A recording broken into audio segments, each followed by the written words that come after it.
Millet Marvels, changing the way world eats by Tenali Double Horse.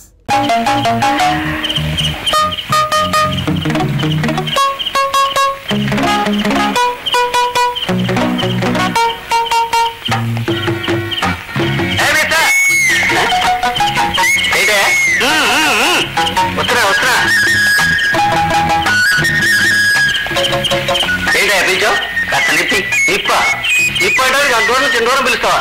అడుగు చడకూడదు కూడదయ్యా. ఎందుకనంటే లోపలికి మా శిష్యుడు ఒకడు దొంగతనానికి వెళ్ళాడు. ఈలోగా బయట పోలీసు అలికిడి ఏమైనా అయితే విజిల్ వేయడానికి నేను ఇక్కడ ఉండాలి. అంటే నువ్వు దొంగవా? గట్టిగా రౌకయ్యా, కావాలంటే నీకు కొంత మారేస్తాం. నన్ను ఎవరు అనుకుంటున్నావు? నువ్వు మారాకి పని మీద వచ్చుంటావు. చూడు నేను పోలీసు.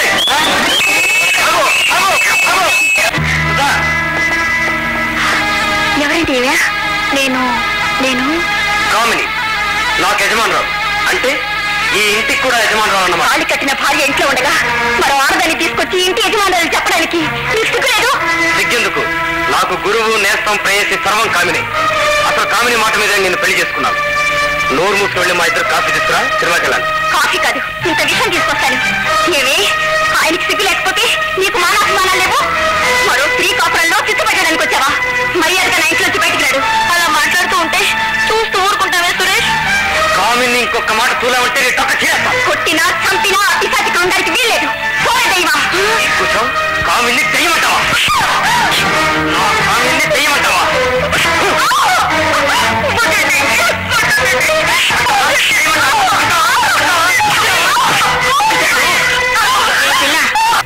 నోరు మూసుకొని పడి ఉంటే మొగుడు ఎదుటైనా ఉంటాం. సురేష్ పోదాం.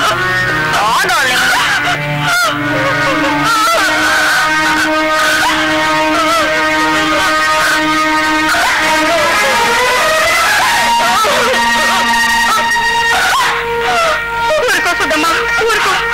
పెద్ద పిల్లాంటి చెంబు ప్రసాద్ గారు చెల్లివి నీకు దెబ్బలు తినే కర్మేవుడు తల్లి. స్వయంకృత అపరాధు. అన్నయ్య మాట కాదని పెళ్లి చేసుకున్నందుకు ఫలితం.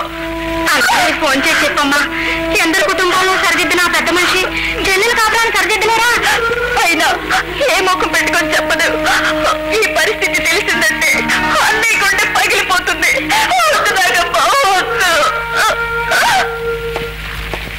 అమ్మా సుధా. అన్నయ్య, అన్నయ్య కూర్చో. వదిన అందరూ బాగున్నారా?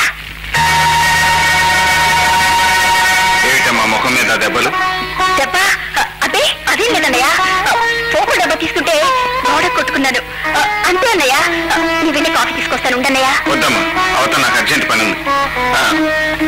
సురేష్ ఎక్కడ? ఇంట్లో సరుకులు తేవడానికి బజార్కి వెళ్ళారు. అలాగా,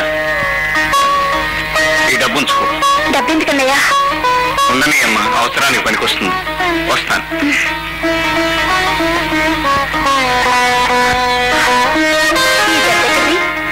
వాళ్ళన్న ఇచ్చారట, పెట్లో దాచుకుంటే పట్టేశా. చేప గాలానికి చిక్కుకున్నట్టే. ఇక మన ప్లాన్ సాగిద్దాం. పిలు. సుధా, ఏ సుధా. ఏమిటి? మీ అన్నయ్యకి ఫోన్ చేసి అర్జెంట్ గా 5 లక్షలు కావాలని చెప్పు. ఎందుకు? నీ పొందకి వ్యాపారం కోసం చెప్పు. ఏమిటి వ్యాపారం? ఆ తగిడి నువ్వు కలిసి తమిళనాడేగా. నేను ఫోన్ చేయను. ఎందుకు అనవసరంగా మొరాయించి ఒళ్ళు భూమిని చేసుకుంటావు? పొద్దుగా ఫోన్ చేయి పాప. చేయను. చెయ్యకపోతే నిజంగా ఈ రోజు నీ ప్రాణం తీస్తానే. నా ప్రాణం నువ్వు తీసేస్తాను.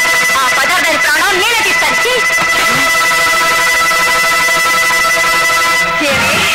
కామిని పిశాచి. ఇవాళ నిన్ను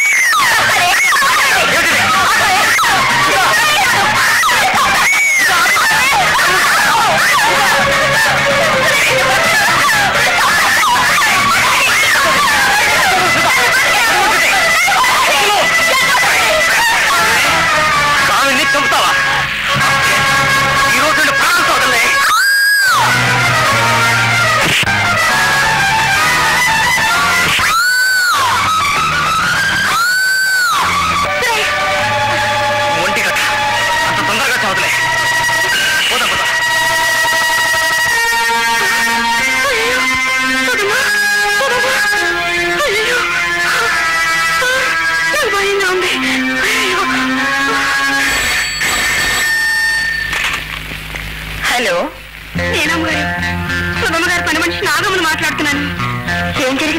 చెప్పు. ఎక్కడి నుంచి శోభా ఫోన్?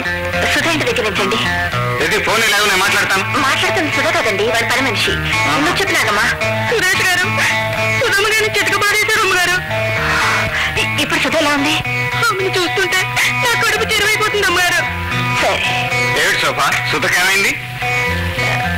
అవన్నీ ఆడవాళ్ళ విషయాలు. రాణి రాణి. అక్కయ్య రాజా, నువ్వు ఒకసారి సుధ ఇంటికి రావాలి. ఇంతకీ ఏం జరిగింది? భార్యాభర్తలు ఏదో కీచులాడుకున్నారట. పని మనిషి ఫోన్ చేసి చెప్పింది. ప్రేమించి పెళ్లి చేసుకున్న వాళ్ళు వాళ్ళకి అప్పుడే తగాదాలేమిటి? అతనికి పెళ్లికి ముందు వేరే ప్రియురాలు అంటుంది. దాని సరాసరి ఇంటికి తీసుకొచ్చాడట. పని చేశాడా? సుధ ఎదురు తిరిగి కొట్టాడట. సుధను కొట్టాడా?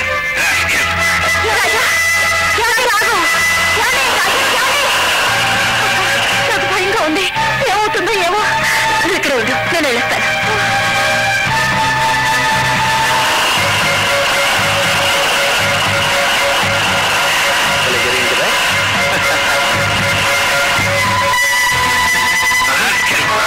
పెళ్లి అయ్యేదాకా నక్కలని అల్లటించి ఇప్పుడు నా చెల్లెల్ని కొడతావరా?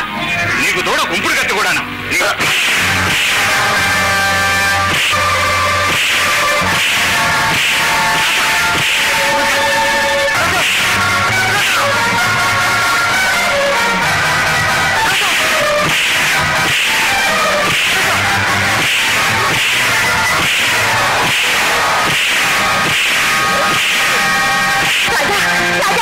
కోపాలు కూడా హద్దు ఉండాలి.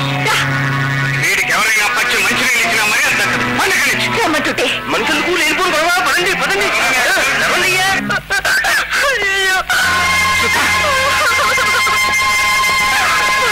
సుధా, అమ్మా సుధా, నేనమ్మా అర్థం నేను వచ్చాను. సుధా, ఏమైంది నాగమ్మా? తప్పు కోసం మీకు ఫోన్ చేయమంటే చేయనందుకు చిటిక పడేసి వెళ్ళిపోయారండి ఆ సురేష్ బాబు గారు.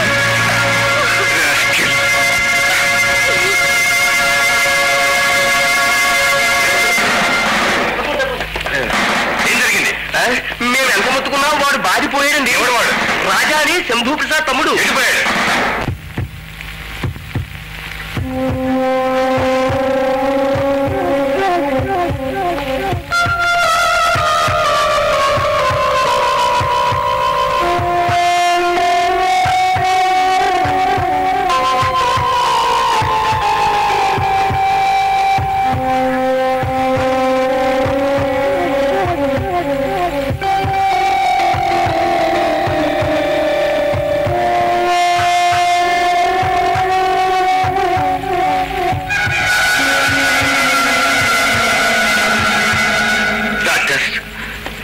Sorry mister Shambhuprasad, very sorry.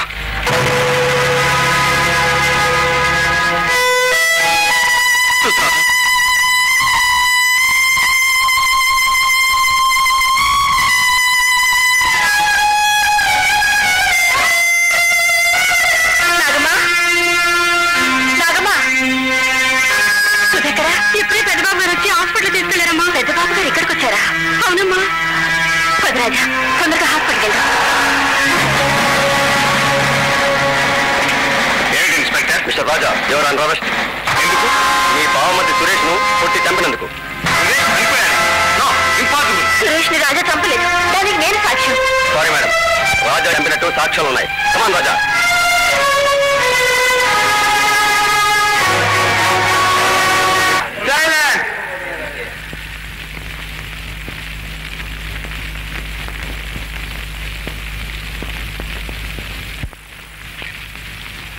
ముద్దాయిని హాజరుపరచండి.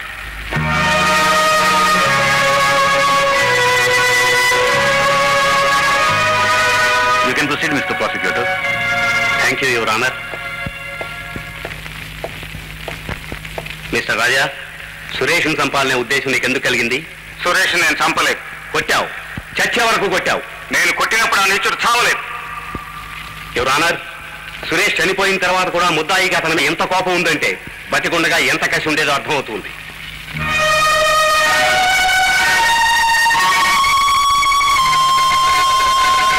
సాక్షుల విచారం ప్రారంభించండి. Thank you honour. Prosecution inspector Gopalarao. Inspector Gopalarao. Inspector, హతుడు మరణించిన రాత్రి ఆ సంఘటన జరిగిన స్థలానికి మీరు వెళ్లేసరికే సురేష్ చనిపోయాడా, ఆ తర్వాత చనిపోయాడా? మేము వెళ్లేసరికే శవం చుట్టూ జనం మూగున్నారు. మరి రాజాయే హంతకుడని ఎలా నిర్ధారణ చేశారు? సురేష్ ని చావబాదింది రాజా అని ప్రత్యక్ష సాక్షులు చూసి చెప్పారు కనుక. Thank you. That's all your honour. తర్వాత సాక్షి జాస్తి జలమయ్యా, జాస్తి జలమయ్యా. చలమయ్య గారు, రాజా సురేష్ ని కొడుతుండగా మీరు చూశారా? 2 కళ్ళతో చూశానండి. ఆహా, మీరు అప్పుడు అక్కడ ఎందుకున్నారు? నేనొక్కడేమిటి సార్, ఊళ్ళో జనమంతా ముగితేను. అవును, రాజా కొడుతుండగా సురేష్ ఎదురు తిరిగాడా? ఎక్కడ ఎదురు తిరుగుతాయండి, కాళ్ళ చేతిలో ఒకటే బాదుడు బాతుంటాను. అంటే దెబ్బలాటలో అనుకోకుండా చనిపోవడం కాదు, సురేష్ ని చంపడం కోసమే రాజా కొట్టేయండి మీ ఉద్దేశమా? Objection your honour. ప్రాసిక్యూషన్ వారు సాక్షిని తన వాదనకు మళ్లించుకోవడానికి ప్రయత్నిస్తున్నారు. Objection sustained. రాజా సురేష్ ని కొట్టి వెళ్ళిపోయిన తర్వాత మీరేం చేశారు? ఏం చేస్తాం, వాడు చచ్చినా సరే పచ్చి మంచినీళ్ళు ఇచ్చారంటే మర్యాద దక్కదని భయపెట్టి వెళ్ళిపోయాడండి. మేమందరం ఇళ్లలో దూరాం, కిటికీలు కూడా మూసుకున్నామండి. అక్కడికి నాకే మనసు ఉండబట్టక మా ఇంటి నుంచి పోలీస్ స్టేషన్కి ఫోన్ చేశాను. That's all your honour. తర్వాత సాక్షి శ్రీమతి శోభాదేవి. శోభాదేవి, రాజా సురేష్ ని కొడుతున్నప్పుడు రాజా పక్కనే మీరు ఉన్నారు కదూ? ఉన్నాను. అంటే సురేష్ హత్యకి మీరు ప్రత్యక్ష సాక్షి అన్నమాట. ప్రత్యక్ష సాక్షిని, కానీ సురేష్ హత్యకు కాదు. సురేష్ రాజా దెబ్బలకు చనిపోలేదు. ఆహా, మరి ఆ స్పాట్ నుంచి రాజాని హడావుడిగా ఎందుకు తీసుకెళ్లారు? ఇంకా కొడితే అతనికి ఏదైనా ప్రమాదం జరుగుతుందేమోనని. కానీ అంతకు ముందే ప్రమాదం జరిగిపోయిందని మీకు తెలియదు? లేదు, అప్పటికే ప్రమాదం జరగలేదు. పోనీ వెళ్లే ముందు సురేష్ ని కదిలించి చూశారా? లేదు. యువర్ ఆనర్, హతుడు సురేష్ ని తానే కొట్టినట్టుగా ముద్దాయి రాజా అంగీకరించాడు. ఆ దెబ్బలకే సురేష్ చనిపోయినట్టు మెడికల్ రిపోర్ట్ కూడా ఉంది. ముద్దాయి రాజా చదువుకున్నవాడు, చట్టం అంటే తెలిసినవాడు, అయినా ఉద్దేశపూర్వకంగా సురేష్ ని హత్య చేసినట్టు నిరూపణ అయింది కనుక ముద్దాయి కఠిన శిక్ష విధించవలసిందిగా కోర్టు వారిని కోరుతున్నాను. Court is adjourn.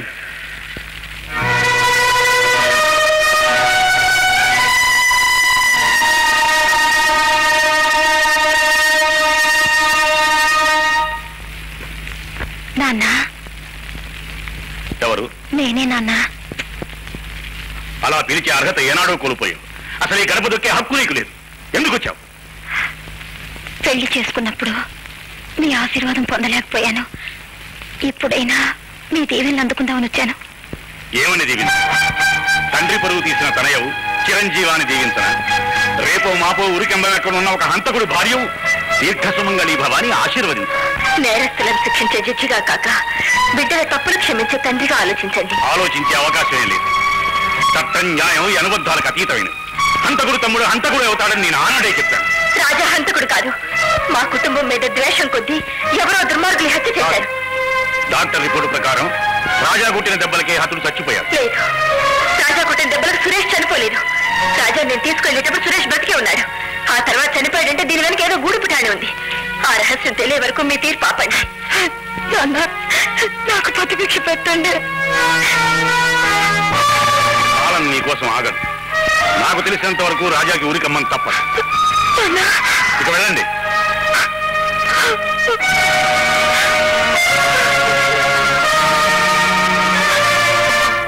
సురేష్ హత్య కేసులో డిఫెన్స్ ఆర్గ్యుమెంట్స్ ఆరంభించవచ్చు. యువర్ ఆనర్, నా క్లయింట్ ముద్దాయి రాజా సురేష్ ను తానే కొట్టినట్లుగా ఒప్పుకున్నాడు. ఆ దెబ్బల వల్లే హతుడు చనిపోయినట్లుగా మెడికల్ రిపోర్ట్ లో కూడా ఉంది. కాకపోతే ప్రాసిక్యూషన్ వారు ఆరోపించినట్లుగా రాజా ఉద్దేశపూర్వకంగా ఈ హత్య చేయలేదు. తాను ప్రాణ సమానంగా ప్రేమించుకున్న తన చెల్లెల్ని హింసించాడనే కోపం కొద్దీ కొట్టాడు. కేవలం మానవ సహజమైన ఆవేశం రాజాను నేరస్తుని చేసింది. నేరస్తుడు అతను కాదు, అసలు నేరస్తుడు రాజా కాదు, నేను శంభూ ప్రసాద్. నువ్వే నేరస్తుడు అని ఎలా చెప్తున్నావు? ఏ దెబ్బలకు సురేష్ చనిపోయాడో ఆ దెబ్బలు కొట్టింది నేనే గనక. మరి రాజా తానే కొట్టినట్టు ఒప్పుకుంటున్నాడు. తమ్ముడు అన్నయ్య కోసం చేసిన త్యాగం కాదు. సురేష్ ను కొట్టింది నేను, నేరస్తుని నేను. ఊరికే ఎందుకలా అరుస్తావు? చిన్నప్పటి నుంచి నిన్ను పెంచింది, పెద్ద చేసింది నువ్వెప్పుడో నా కోసం ఇలా త్యాగం చేస్తావని కాదు. మిస్టర్ జస్టిస్, ఆ రాత్రి ఏం జరిగిందో, ఆ సంఘటనకు సంబంధించిన నిజమేమిటో మీరు అనుమతిస్తే ప్రాసిక్యూషన్ సాక్షుల చేత నేనే చెప్పిస్తాను. Permission granted. యువర్ ఆనర్, వకీల్ లేకుండా ముద్దాయి సాక్షుల్ని తానే విచారించడం వల్ల సాక్షులు పొరపడే అవకాశం ఉంది. తాను నేరస్తుని నిరూపించుకునేదాకా అతను ముద్దాయి కాదు. తన వాదం తాను చేసుకోవచ్చు. ఈమె proceed mister Shambhu Prasad. Inspector medical report మీరు స్వయంగా చూసారా? చూశాను. దెబ్బలకే సురేష్ చనిపోయినట్లు ఖచ్చితంగా రాసింది. ఆ దెబ్బలు ఎలాంటివో కూడా రాస్తుందా? ఎలాంటి దెబ్బలేంటి? దెబ్బలంటే దెబ్బలే. దెబ్బల్లో చాలా రకాలుంటాయి. కరాటీ దెబ్బలు, కర్ర దెబ్బలు, పిడికి రిపోర్ట్లు, కంకు దెబ్బలు. ఈ రకాలన్నీ మీ పోలీసు వారికి బాగా తెలిసిండాలే. తెలిసిన వాటికి హత్యకు ఏమి సంబంధం ఉంది? చాలా సంబంధం ఉంది. సురేష్ లాంటి ఆరోగ్యవంతుడైన మనిషిని చనిపోయేటంత దెబ్బలు కొట్టాలంటే ఈ రాజా లాంటి మామూలు వ్యక్తులకు అది సాధ్యం కాదు. చిన్నప్పటి నుంచి దెబ్బలాటల్లో ఆరితేరిన నాలాంటి వాళ్ళకే అది సాధ్యం అవుతుంది. ఇన్స్పెక్టర్, సురేష్ ని రాజా చంపారని మీరు ఎలా అనుకున్నారు? నేను అనుకోవడం ఏంటి? అక్కడ చూసిన వాళ్ళంతా చెప్పారు. వాళ్ళు శంభూ ప్రసాద్ అని చెప్తే మిమ్మల్ని అరెస్ట్ చేసేవాళ్ళం. That's all mister justice. తర్వాత సాక్షి జాస్తి చలవయ్య.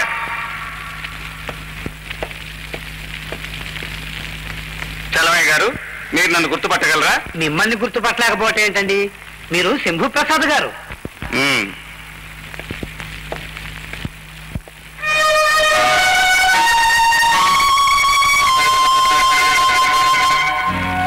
చలవయ్య గారు, ఒక్కసారి నన్ను రాజాను పరిశీలించి చూడండి. ఇద్దరు ఒకటే పోలిక, కాకపోతే మీసంలో కాస్త తేడా. ఈ తేడా రాత్రిపూట కూడా కనిపిస్తుందా? దూరం నుంచి అయితే పగలే గుర్తు తెలియటం లేదండి, ఇక రాత్రిపూట ఎలా తెలుస్తుందండి? మరి సురేష్ ని కొట్టింది రాజా అని పోలీసులకు ఎందుకు చెప్పారు? దెబ్బలు తింటూ రాజా రాజా అని అరిచాడండి. అదే ఆ సంగతి. మీ అమ్మా నాన్న ఇక్కడ లేరు. అయినా నేను మిమ్మల్ని చెంప మీద కొట్టగానే వాళ్ళని పిలిచారు. ఎందుకు? వాళ్ళు ఇక్కడికి వచ్చి మిమ్మల్ని రక్షిస్తారని. అలాగే సురేష్ కూడా నేను అతన్ని కొట్టగానే రాజా రాజా అని అరిస్తే ఆ రాజా వచ్చి తనని రక్షిస్తాడనుకుని ఉండొచ్చు కదా. ఎవరు అన్నారు? ఇది సాక్షుల విచారంలా లేదు, రౌడీతనంగా ఉంది. It's all right. మానవ ప్రవృత్తిని గురించి ప్రాక్టికల్ గా నిరూపించాడు. తప్పే ఉంది. Proceed mister Shambhu Prasad. తర్వాత సాక్షి సురేష్ ఇంటి పని మనిషి నాగమ్మ. నాగమ్మ, సురేష్ నా చెల్లెల్ని కొట్టినప్పుడు ఎవరింటికి ఫోన్ చేశావు నువ్వు? మీ ఇంటికేనండి. ఆ తర్వాత సురేష్ ఇంటికి ముందుగా ఎవరొచ్చారు? తమరే కదండి సుధమ్మాన్ని ఆసుపత్రి తీసుకెళ్లారు. That's all mister justice. ఫోన్లో నాగమ్మ చెప్పిన సమాచారం తెలియగానే నాకు విపరీతమైన ఆవేశం వచ్చింది. ఆ ఆవేశంలోనే ఈ ఘోరం జరిగిపోయింది మిస్టర్ జస్టిస్. తర్వాత సాక్షి శ్రీమతి శోభాదేవి.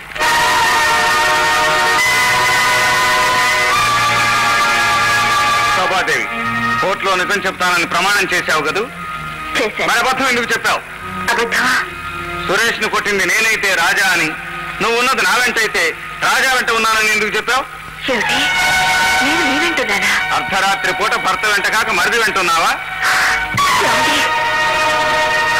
స్వచ్ఛమైన భారత నారి మిస్టర్ జస్టిస్ తన మాంగళ్య రక్షణ కోసం ఎన్ని అబద్ధాలైనా అడగలదు.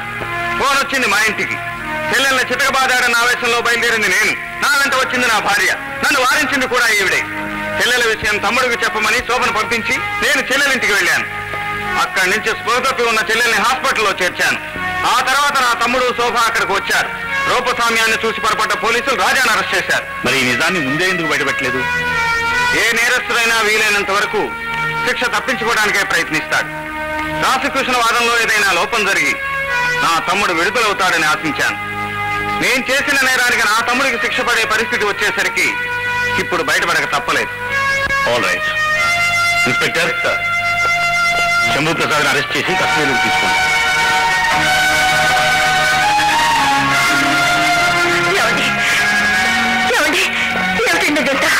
ఇది ఇంతే. శిక్షను అనుభవించడానికి వీల్లేదు. అనుభవించండి మనం.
ఏం లేదు గురు. రథవా పులి స్థాకులు తినేవాడివి కాబట్టి నీకు పులిని పేరెట్టుంటాను.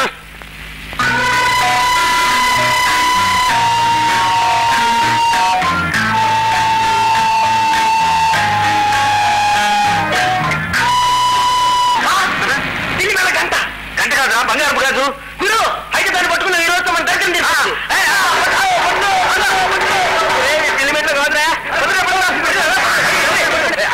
ఎందుకు పెడుతున్నారు? బంగారం కాదయ్యా.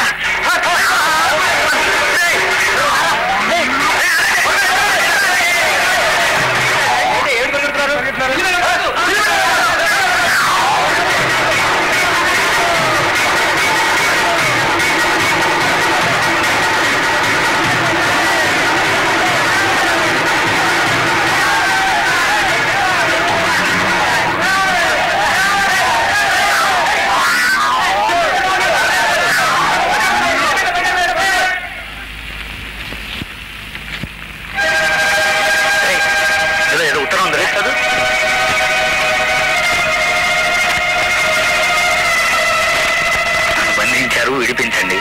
సురేష్ హత్య కేసులో నేను ప్రధాన సాక్షిని. హంతకులు ఎవరో నాకు తెలుసు. నా పేరు కామిని. అడ్రస్ దొరికింది. వెంటనే వెళ్ళి ఈ విషయం రాజాకి చెప్పాను.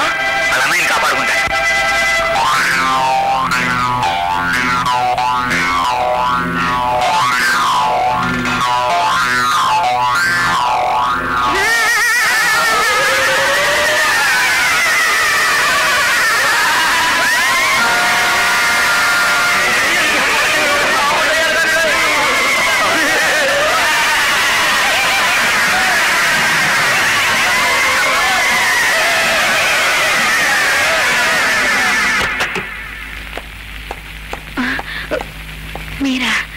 ఎవరు నేను ఇక్కడ బంధించింది? లోకనాథ్. సురేష్ ని చంపింది లోకనాథుని. ఆ రాత్రి మీరు సురేష్ను పట్టుకోగానే నేను భయపడి దూరంగా వెళ్ళిపోయాను. మీరు సురేష్ను కొట్టి వెళ్ళిపోయిన తర్వాత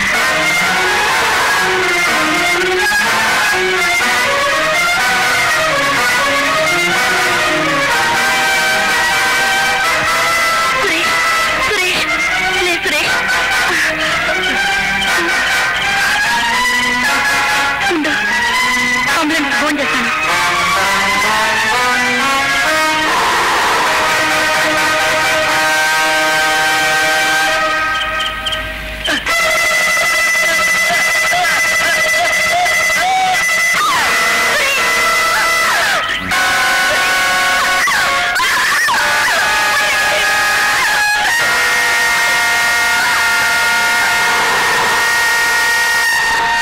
నన్ను చంపేవాళ్ళే, కానీ ఆ జగన్ కళ్ళు నా మీద పడ్డంతో నా చావు తప్పింది.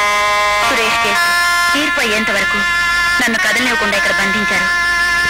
నిజమైన హంతకుడు బయటికి రావాలంటే నేను ఇక్కడి నుంచి బయటపడాలి. అందుకే ఈ చీటీ పంపించాను. గురు, ఈ కేసు తేలే వరకు కామిని బయట ఉంటే ప్రమాదం. పోలీస్ స్టేషన్ కి తీసుకెళ్లి ఈ అమ్మాయికి రక్షణ కల్పించమని ఎస్ఐతో చెప్పండి. ఇంతమంది కాపలా ఉండగా కామిని తనంతట తాను తప్పించుకోలేదు. ఎవరో తప్పించి ఉండాలి. ఎవరది? నేను, మిస్టర్ లోకనాథం. రాజా, నేను మీతో ఒంటరిగా మాట్లాడాలి. వీళ్ళని బయటికి పంపించండి. బయటికి వెళ్ళి ఎవరిని లోపలికి రాకుండా చూడండి. నీచుడు, నాతో స్నేహం నటించి ఇంత ద్రోహం చేస్తావా? సురేష్ నువ్వు చంపి ఆ నేరం నా మీద పెడతావా? పొడవు ఊరుకుంటానండి. నా కొడుకుని యాదవాన్ని తిట్టాడు, అందుకే కసుక్కున్న పొడి చేశారు. వాటర్ బాటిల్ సార్, బ్రాండ్ ఏదైనా water bottle sir, water bottle ఇప్పించారు సార్. Bottle sir, bottle sir, bottle ఇవ్వండి. నేను డబ్బులు ఇస్తానని ఇవ్వరండి పోలీసు వాళ్ళు. Bottle sir, bottle. Whisky sir, whisky లేకపోతే బ్రాండ్ అని ఇవ్వండి సార్, లేకపోతే సారా అని ఇవ్వండి సార్.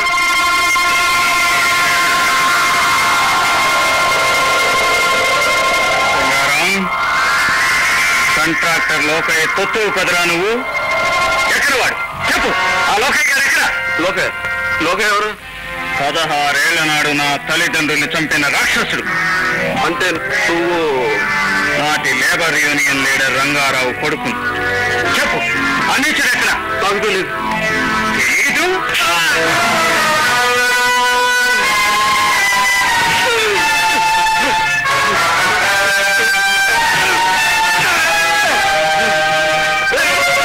చెప్పు, సురేష్ ఎందుకు చంపావు?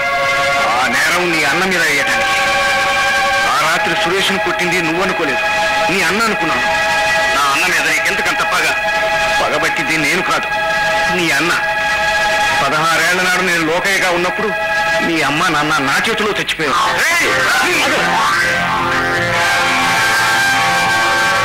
ఇప్పటి లోకనాథ్ ఆనాటి లోకయ్య. లోకనాథ్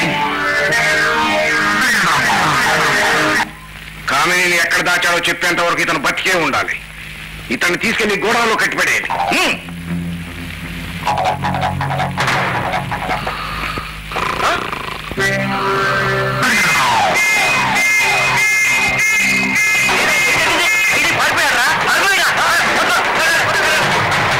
కామిని ఎక్కడ దాచావో చెప్పు.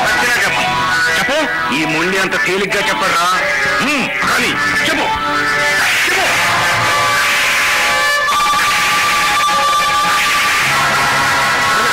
పట్టుకొచ్చాను. ఇప్పటికైనా బుద్ధివంతులా చెప్పు. మొండికేశావా? నీ భార్యమాన భంగ నువ్వే చూడాలి. సరే లోకనాథం, ఇక లాభం లేదు. కానివ్వండి. ఇక్కడికి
రండి.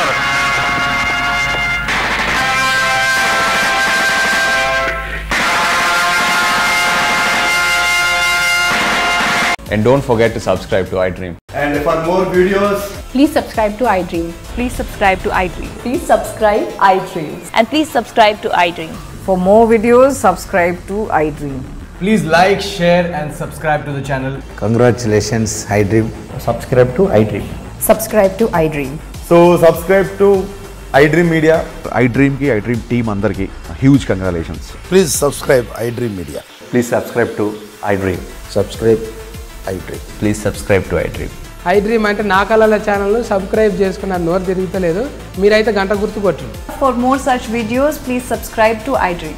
Subscribe to iDream. Please subscribe to iDream. Please subscribe iDream Media. Please do subscribe to iDream. Please subscribe to iDream Media. For best entertainment and information, please subscribe iDream.